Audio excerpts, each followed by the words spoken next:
வந்து Indian stock மார்க்கெட்டில் ஒரு மிகப்பெரிய மாஸ்டர் ஸ்ட்ரோக் ஆயிருக்கு. அதான் ஆர்பிஐ வந்து 50 பேசிக் பாயிண்ட் வந்து கம்மி பண்ணியிருக்காங்க. இதுதான் நம்மளோட கார் லோன், ஹோம் லோன், அதேமாதிரி கிரெடிட் கார்டு எல்லாமே இம்பெக்ட் ஆகும். அது மட்டும் இல்லை, மார்க்கெட் பயங்கரமாக அப்பாவும் ஏன்னு டீட்டெயிலாக இந்த வீடியோவில் சொல்கிறேன். ஓகே, ஸ்டார்ட் பண்ணுவோம் என்ன நடந்துச்சுன்னா. Okay, June 6, 2025 RBI governor Sanjay Malhotra வந்து அனௌன்ஸ் பண்ணுறாரு. ரெப்போ ரேட் 6%லேருந்து 5.5% ஆயிடுச்சு. பேசிக் பாயிண்ட்ஸ். இது ரொம்ப மிகப்பெரிய டிசிஷன். லாஸ்ட் டைமில் கோவிட் டைமில் தான் இந்த அளவுக்கு மிகப்பெரிய ரேட் கட் ஆச்சு. அதுக்கப்புறம் இப்போ தான் இந்த ரேட் கட் பண்ணியிருக்காங்க. ஸோ இதனால் கோவிட் டைமில் ஒரு இந்த ரேலி இந்த டைமில் ஒரு மாதிரி தான். அதையும் எல்லாமே டீட்டெயிலாகவே சொல்ல முடியும். ஓகே, சிம்பிளாக சொல்லப்போனால் பேங்குக்கு வந்து ஆர்பிஐ வந்து கொடுக்குற இன்ட்ரெஸ்ட் ரேட் வந்து கம்மியாயிடுச்சு. ஸோ இதனால் அவங்க வந்து மற்றவங்களுக்கும் இன்ட்ரெஸ்ட் ரேட் கம்மியாக கொடுப்பாங்க. Example home loan, personal loan, எல்லா லோனும் கம்மியாக இன்ட்ரெஸ்ட் கொடுப்பாங்க. ஸோ இன்ட்ரெஸ்ட் வந்து கம்மியாக கிடைக்கனால மக்களும் அதிகமாக வாங்குவாங்க. கார், பைக்கு, பர்சனல் லோனு, அதேமாதிரி கன்சியூம் நிறைய பண்ணுவாங்க.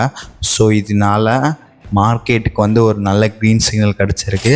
ஸோ இதனால் மார்க்கெட் பயங்கரமாக மூவ்மெண்ட் ஆகும். ஓகே, ஃப்ளாட் வாங்கினா ஒரு இண்டஸ்ட்ரியல் க்ரோத், ஒரு ரெஸ்டாரண்ட்ஸ் க்ரோத் அந்த மாதிரி நிறைய கிடைக்கும், நிறைய சான்ஸ் இருக்குது. ஸோ இது மிகப்பெரிய குட். ஓகே, இது மாதிரி என்ட்ரி லெவல்ஸ் கார்ஸோட இஎம்ஐயும் குறையும். ஃபஸ்ட் டைம்ஸ் வந்து கார் பை பண்ணுறவங்க நிறைய பேர் வருவாங்க.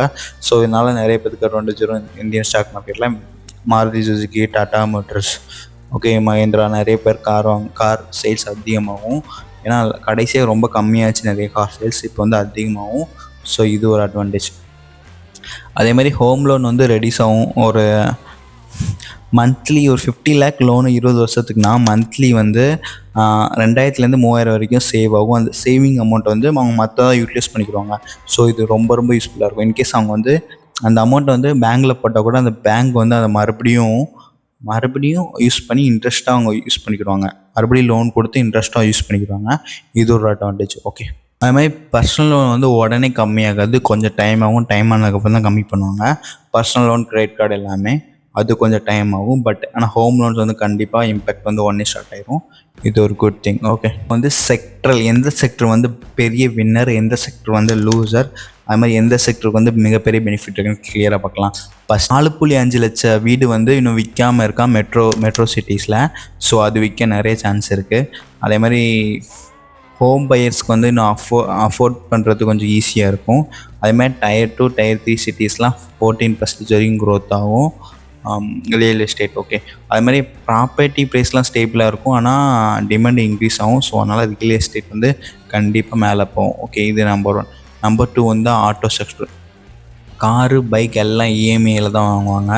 ஸோ அந்த இஎம்ஐ அமௌண்ட் வந்து கம்மியாயிரும். ஸோ அதனால் இவங்களுக்கு எல்லாத்துக்கும் அட்வான்டேஜ். ஓகே, ரூரல் ஏரியாலாம் டிராக்டரு, 2 வீலர்லாம் அதிகமாக சேல்ஸ் ஆகும். அதே மாதிரி ப்ரீவியஸ் ரேட் கார்டில் 11% வந்து இன்க்ரீஸ் ஆகிருக்கு சேல்ஸ். ஸோ இப்போவும் நல்லா இன்க்ரீஸ் ஆக நிறைய சான்ஸ் இருக்குது. பார்க்கலாம். நெட்டு இன்ட்ரெஸ்ட் மார்ஜின் வந்து கம்மியாகும் பேங்க்கு. அதே மாதிரி கிரெடிட் க்ரோத் வந்து 10 to 12% ஆகும். அதே மாதிரி ப்ரைவேட் பேங்க் வந்து இப்போ ஸ்ட்ரகிள் ஆகிட்டு கிரெடிட் க்ரோத் வந்து 9.5% வரைக்கும் ஃபால் ஆகிருந்துச்சுன்னு.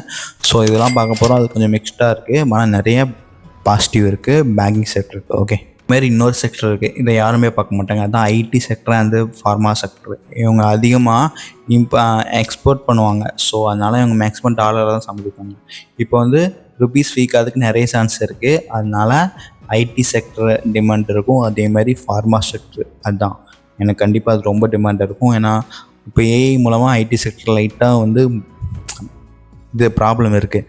ஆனால் ஃபார்மாவில் வந்து அப்படி கிடையாது, கண்டிப்பாக ஒரு நல்ல பெனிஃபிட் இருக்கும். ஸோ அதனால் ஃபார்மா செக்டர் எல்லாமே நல்ல க்ரோத். ஏன்னா அவங்க டாலரில் சம்பாதிச்சா டாலர் ரேட் வந்து ஸ்ட்ராங் ஆச்சுன்னா இந்தியன் ரூபி மதிப்பில் அது அதிக ப்ராஃபிட் கிடைக்கும். ஓகே, இதில் வந்து ஒரு பிக்கஸ்ட் ஆப்பர்ச்சுனிட்டி இருக்குது. அதே மாதிரி டாட்டா பவர், அதானி பவரில் ஒரு நல்ல ஆப்பர்ச்சுனிட்டி இருக்குது. ஏன்னா அவங்க வந்து அதிகமாக கடன் வாங்கியிருக்காங்க. ஸோ இதனால் அவங்க கடன் கம்மியாகும். ஸோ க்ரீன் ப்ராஜெக்ட்ஸ்க்கு எல்லாமே இப்போ ஈஸியாக ஃபண்டிங் கிடச்சிரும். ஸோ இந்த 2 ஸ்டாக்கும் ஃபோக்கஸில் பண்ணுங்கள். ஓகே, புதுசாக நீங்கள் வீடு வாங்கணும்னு நினச்சிங்கன்னா ஒரு 2-3 மாதம் கழித்து பார்த்து வாங்க. அதுக்கப்புறம் ரேட் கம்மியாக நிறைய வாய்ப்பு இருக்குது.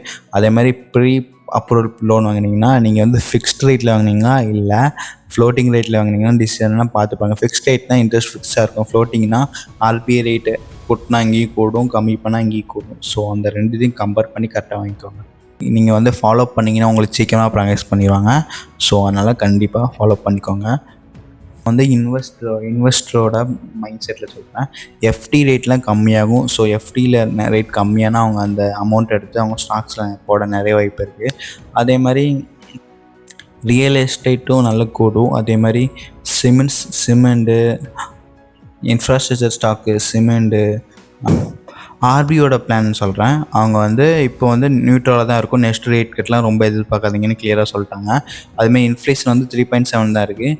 அதேமாதிரி இந்தியாவோட ஜிடிபிக்கு வந்து 6.5% இருக்குது. ஸோ இதுதான் ஆர்பியோட மொத்த டேட்டா பிளான். ஓகே, ஆர்பி இந்த ரேட் கட்னால கடன் வாங்குறதுக்கு ஒரு நல்ல குட் நியூஸ். ஓகே, இதில் 4 விஷயம் நமக்கு கிளியராக தெரியுது. இஎம்ஐ வந்து கம்மியாகும். ரியல் எஸ்டேட்க்கு வந்து இதுதான் குட் டைம். அதுமாதிரி பிஸ்னஸ் எக்ஸ்பெண்ட் வந்து பிளான் பண்ணலாம். அதுமாதிரி இன்வெஸ்டர் ஸ்ட்ராட்டஜி கண்டிப்பாக சேஞ்ச் பண்ணுவாங்க. ஸோ இந்த 4 இது வந்து கீ பாயிண்ட், ரொம்ப ரொம்ப முக்கியம். ஓகே, இப்போ கமெண்டில் சொல்லுங்கள், இந்த ரேட் கட்டால் உங்களுக்கு எதுவும் அஃபெக்ட் ஆகிருக்கா இல்லையான்னு மறக்காமல் கமெண்ட் பண்ணுங்கள். கண்டிப்பாக நிறைய பேருக்கு அஃபெக்ட் ஆகும். அவங்க வந்து ஃபிக்ஸ்ட் இன்ட்ரெஸ்ட் ரேட் போட்டிருந்தா அவங்களுக்கு ஒரு அஃபெக்ட் இருக்கும். ஓகே, தேங்க்ஸ் ஃபார் வாட்சிங். தேங்க்யூ.